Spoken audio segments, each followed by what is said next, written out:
Dr. K. Paranivelu, Professor at the Center for Environmental Studies and Director of Center for Climate Change and Disaster Management, Anna University, Chennai. He obtained his PhD degree from Indian Institute of Technology, Madras, Chennai. He worked as project officer for a brief period at IIT Madras and moved on to the Center for Environmental Studies, Anna University in 1992. He was a visiting professor at Chungam National University, South Korea during 2007. He has been teaching courses on environmental chemistry, environmental pollution control, and instrumental methods of analysis since last 27 years. He has guided 75 students for ME and MSc, 4 MPhil, 2 MS, and 15 PhDs. He has published 135 papers in journals and 90 in conference and symposiums. He has received several awards in national and international levels. Welcome to the lecture series on environmental chemistry. We are discussing on aquatic chemistry and water pollution. The previous class we discussed about the significance of water as well as some chemical reactions taking place. And in this we will continue yet another important reactions taking place in water with a different chemical species. What is happening, that is namely a redox reaction, oxidation and reduction reaction. If you see this redox reactions, it involves the transfer of electrons between two chemical species. Okay. So, only oxidation is not possible or only reduction is not possible in the aquatic system, and always it should take place simultaneously. One chemical species in a position to give electron, the other chemical species should accept it.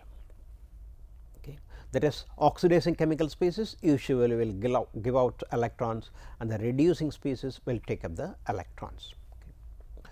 So, in natural water or wastewater or soil, most significant oxidation reduction reactions are carried out by bacteria. The natural bacteria, they bring out most of this reactions, that is redox reactions taking place in water, wastewater or soil. And one of the most damaging redox reaction taking place is corrosion. Okay. This is also a redox reaction, and that is nothing but destructive alteration of metal through interaction with this surroundings, especially iron related. Iron rust is one of the important chemical reactions taking place in the environment. Apart from this, the solubility of different chemical species and toxicity of chemical species also altered depending on the redox condition.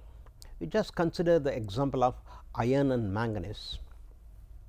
Solubility in redox conditions, reducing condition and oxidation conditions are entirely different. Similarly, the toxicity of chromium and arsenic is also entirely different. We know chromium, hexavalent chromium is highly toxic, whereas trivalent chromium is not that much. Arsenic similarly, arsenic 3 in oxidation state 3 is highly toxic, whereas pentavalent arsenic is not toxic. So, depending on the aquatic condition, whether anaerobic conditions or aerobic conditions prevail, these species may be present, and we have to be very careful what are the aquatic system condition, whether aerobic or anaerobic, and these species what are the nature should be paid attention. For example, iron, if it is present ubiquitous element, it is present in groundwater, soil, etc. Okay. Suppose in a wastewater, if iron is present where organic matter is rich, they provide this, and this iron in oxidation state 3 is usually available as an insoluble form. Suppose electron is there, anaerobic condition prevails and slightly acidic medium, what happens is the iron 3 insoluble compound gets up, take up this electron and gets reduced to ferrous. Ferrous is water soluble. So, this way the solubility of iron species is affected, that is iron 2 is soluble, iron 3 is insoluble. Same the reaction is taking place in a reverse situation in a groundwater situation.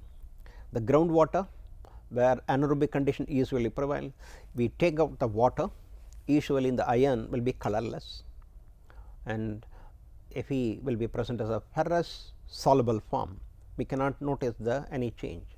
But if you keep the water exposed to atmosphere, after some time if you look at it, the color will turn slightly yellow.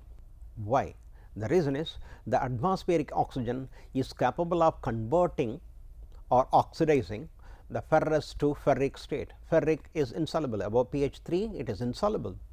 So, it gets precipitated as a yellow colored substance. So, this is a main problem in most of the groundwater where iron is available in rich high quantity. This is a problem. Iron comes out as a soluble ferrous, and this has to be treated before use. Also, oxidants such as chlorine and ozone are added to water and wastewater to bring out the desired inorganic and organic oxidation or transformation, as well as to disinfect the one to make it safe. These are all chlorine and ozone powerful oxidizing agents. They are utilized. Again, they do act in the way of oxidizing agent. And many reactions of interest in wastewater treatment, such as organic oxidation and methane fermentation under anaerobic condition, nitrification and denitrification, are of types of mediated by bacteria involving redox reactions. And redox reactions tend towards a state of equilibrium, and these type of reactions can be dealt with chemical equilibrium concept. An understanding of oxidation reduction equilibria can help to indicate whether a particular reaction is possible under given experimental conditions or not, can be easily find out from this chemical equilibria of redox reactions. You just consider the reaction of water. Water can undergo redox reaction under suitable conditions. For example, these two equations. Okay. Water can give out electron, behave as an oxidizing agent, giving oxygen and H plus and 4 electrons, whereas water also can accept electron, that is get reduced to liberate hydrogen. So, both are possible even directly with the water, not as a water as a medium. This is a direct reactions taking place. So, the relative oxidation reduction tendency of the system depend on the activity of the electron in the system. When the electron activity is relatively high, chemical species usually tend to accept electron and are said to be reduced, as in the case of water. And when the electron density is relatively low, the medium is normally considered as oxidizing, and the chemical species such as water may be oxidized by a loss of electrons. It is described by a term what is called Pe. This is similar to our pH value. What is pH? pH is nothing but negative logarithm of H plus ion. So, it represents H plus ion concentration pH.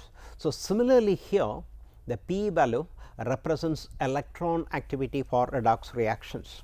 So, the relative tendency towards oxidation or reduction is based upon the electrode potential, the E naught value, which is relatively more positive in oxidizing medium, and in negative in reducing medium it is defined as per this equation of the standard electrode potential, the popular one, and usually for which the electrode potential is exactly 0 for hydrogen system.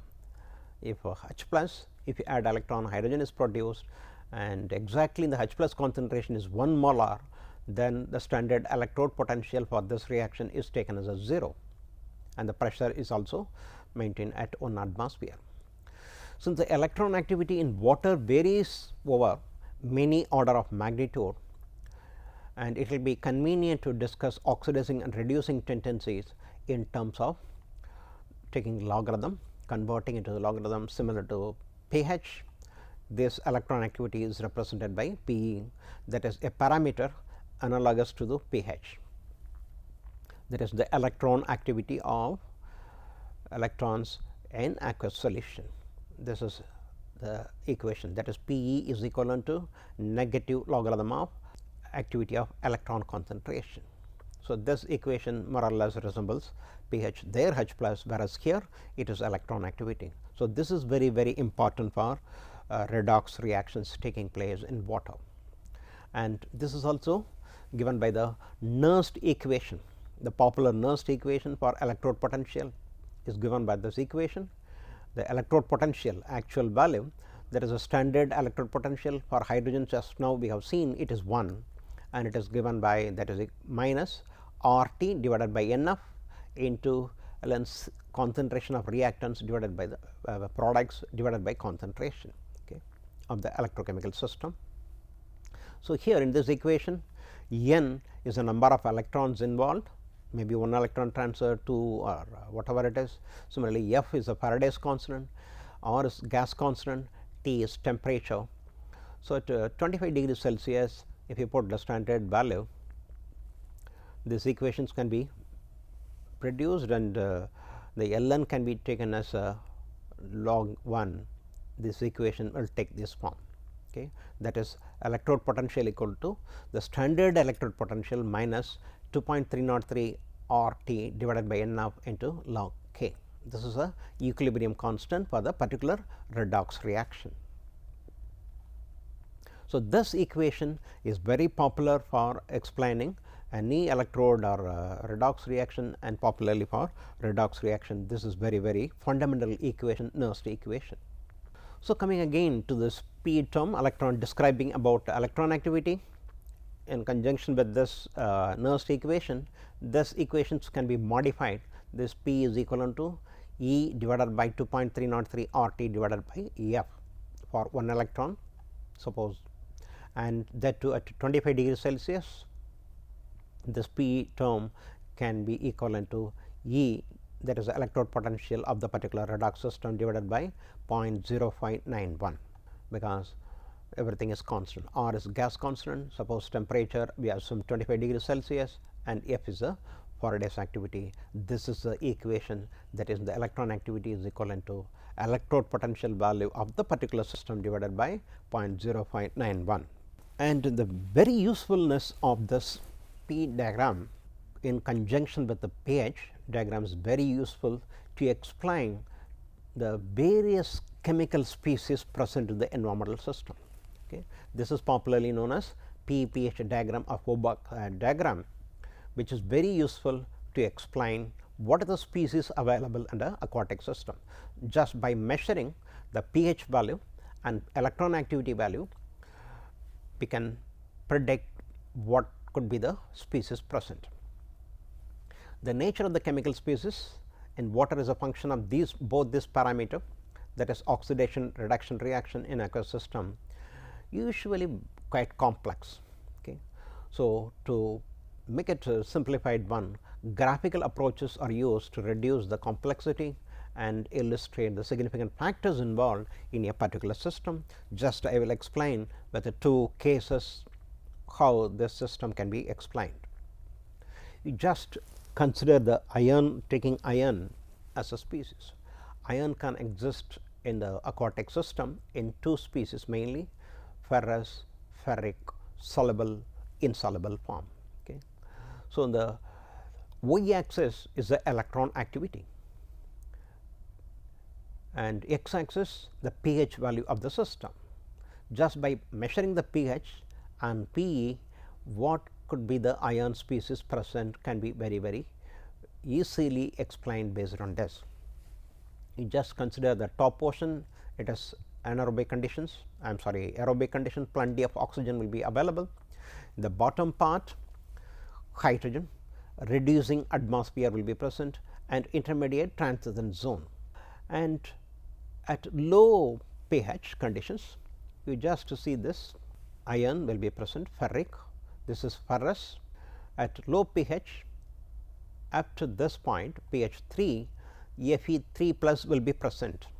The moment pH value starts increasing beyond 3, ferrous will be converted into ferrihydroxide insoluble precipitate. This will undergo hydrolysis reaction. So, it forms ferrihydroxide precipitate as an insoluble compound.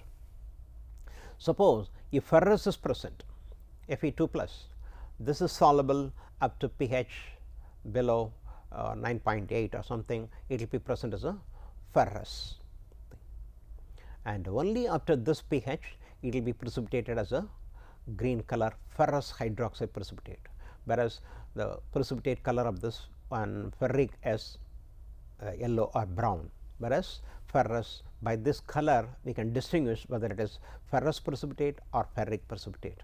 Okay. So, this clearly says what are the prevailing pH and P value. If it is the P value is positive, usually if it is positive, mostly oxidizing conditions will be prevalent. So, ferric will be present above 13. If a P value is any ferric, if added to the system, immediately it will be converted to ferric in the insoluble form. Suppose the pH is maintained below 3. Even if you add this ferrous in the condition, this will remain, immediately be converted to ferric, and pH suppose increase, it will be insoluble. Under reducing conditions where P value is usually below 13, ferric will be converted to ferrous. Okay. Even if it is ferric, it will be converted to ferrous, and depending on the pH, it will be precipitated as either the ferrous hydroxide, and accordingly. So, we have 4 species of iron depending on the P value and pH value, soluble or insoluble into different oxidation state. So, similar kind of diagrams are available for almost all environmentally important chemical constituents. Okay. So, to continue with this, iron 4 forms: water soluble ferrous, ferric, and solid ferrous hydroxide or solid ferric hydroxide, both are possible depending on the pH and the thing. Water in which P is higher than that shown by the upper dashed line, that is the thermodynamically unstable towards oxidation, and below the lower dashed line in the diagram, we can see this diagram dashed line, and below the lower dashed line water is thermodynamically unstable towards reduction. So, it is seen from the above diagram, ferrous ion is stable only in very oxidizing acidic medium, such that encountered in acid mined water. Suppose any acid mined water, usually mined water will be acidic, it will be present as a water soluble ferric form, whereas Fe2 plus is a stable over a relatively large region, as reflected by the common occurrence of soluble iron in oxygen deficient groundwater. Even in India, in many places this is a problem. Groundwater is contaminated with ferrous ion. Highly insoluble ferric hydroxide is a predominant species over a wide pH range as shown above. Similarly, different species, other environmentally important species also occur in redox conditions differently. Aerobic condition, oxygen; below anaerobic, we can see any organic matter is there, it will be converted to methane. Similarly, any sulfur compound is present, hydrogen sulfide will be the species. Okay. And nitrogen species, in the lower part it will be present as ammonia, whereas in the aerobic condition either is a nitrite or nitrate. Okay. So, ammonia in the bottom part, alkaline condition, nitrogen also possible, nitrite. Okay. So, different species of nitrogen.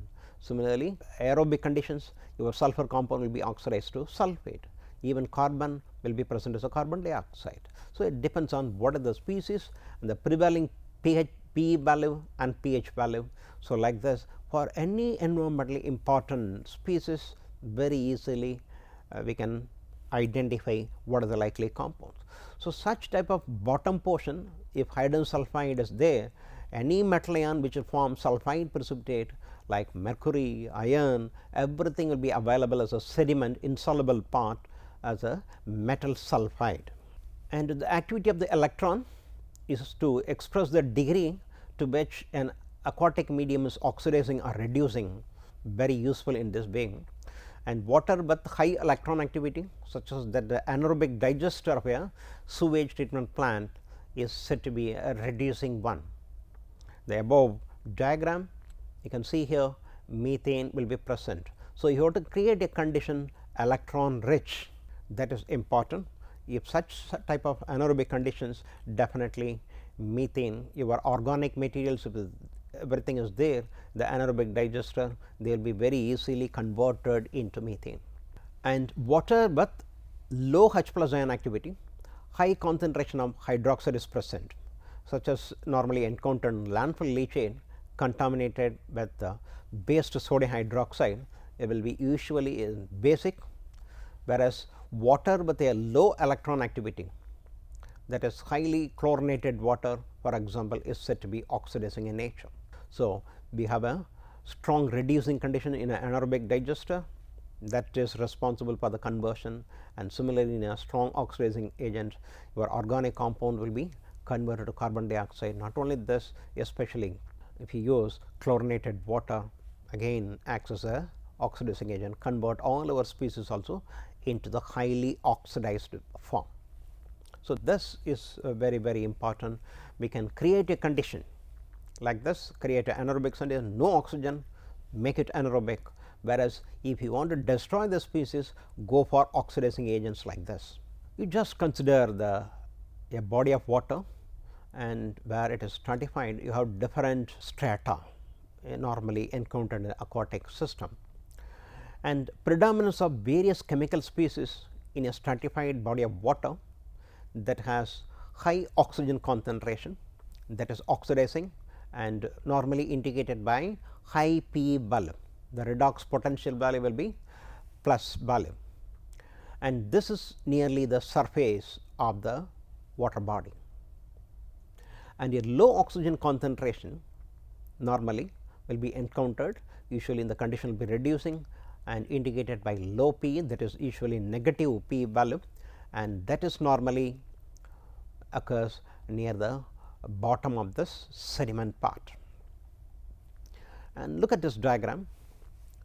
At the top, you can see here exchange of oxygen and carbon dioxide will be there, and oxygen will be get dissolved, and all our species what is normally present in water, like nitrogen, if it is present on the top of the layer in a water body, it will be present as a nitrate, and any sulfur compound is there, it will be oxidized by the atmospheric oxygen, and the top we have a lot of dissolved oxygen also too, and the species will be present as a sulfate.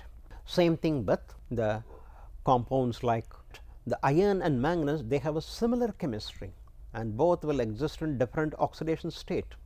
Okay. Iron especially +2 and +3, whereas manganese can exist in different oxidation state, +2, +4, and etc. And suppose oxidizing condition is prevalent, iron will be present as a water insoluble ferrihydroxide, and the pH is less than 3, yes, otherwise if the pH is greater than 3, immediately ferrihydroxide will settle at the bottom. It will not present, but the moment it is converted into ferrihydroxide, it gets dropped. Same thing with manganese. Manganese will be present as a water insoluble manganese dioxide. If oxidizing condition is there, Mn2 plus will be converted to Mn4 plus, that is manganese dioxide, which is again a insoluble black color compound, that is also highly water insoluble, that is also thrown out from the system, and they are all part of this the aquatic system sediment system. This is the prevailing situation in the top of a body of water.